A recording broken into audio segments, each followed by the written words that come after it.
तो गाइस, तो आज की सुबह की शुरुआत होती है मेरी मायके में। सुबह उठते ही मेरे को बेड पे ही चाय मिल गई थी।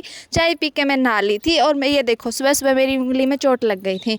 फिर मैं अपने सारे दुखों को साइड करके मंदिर पहुंच गई थी, क्योंकि कई बार है ना, दिमाग की शांति के लिए कुछ नहीं चाहिए होता है, सिर्फ भगवान की शरण चाहिए होती है। मैं भी सिर्फ वही चाहती हूँ, अब मेरे को शांति चाहिए। उसके बाद भाई मेरी मम्मी बना रही थी गरम गरम चूल्हे पे रोटियाँ। मैंने एक रोटी कुरकरी सी बनवा के और गाँव का देसी खाना खाया, बहुत दिन के बाद मज़ा आया। उसके बाद भाई मेरे को यहाँ पे कुछ काम तो है नहीं, इधर उधर घूम रही थी और मैं सोच रही हूँ कि मैं यहाँ से अपना कुछ काम शुरू करूँ या फिर मैं कोई जॉब वगैरह देख लूँ। मुझे नहीं पता अभी मेरे लाइफ में क्या हो रहा है, क्या चलेगा। मेरी बहन निकाल रही थी झाड़ू और मेरी बेटी तब तक सो गई थी। मेरी बेटी सो गई थी तो मम्मी बोली चल तेरे को थोड़ी देर बाहर लेके चलो, तो हम चले थे सीएससी सेंटर पे। और ये देखो हमारे गांव की गलियां, मतलब ये गली किसी टाइम में मेरे को सबसे ज़्यादा डरावनी लगती थी।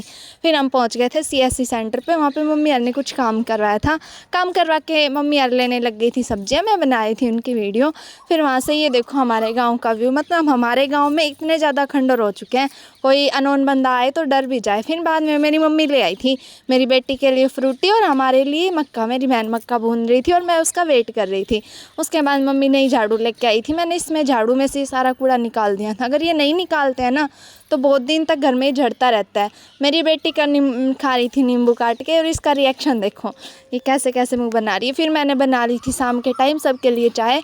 बड़ी मम्मी और माँ जी हरा के बैठ गई थी और इन सब के साथ बैठ के चाय पीने का एक अलग ही मज़ा है। एंड आपको मेरा व्लॉग पसंद आए तो लाइक शेयर एंड कमेंट जरूर कर देना। Bye bye.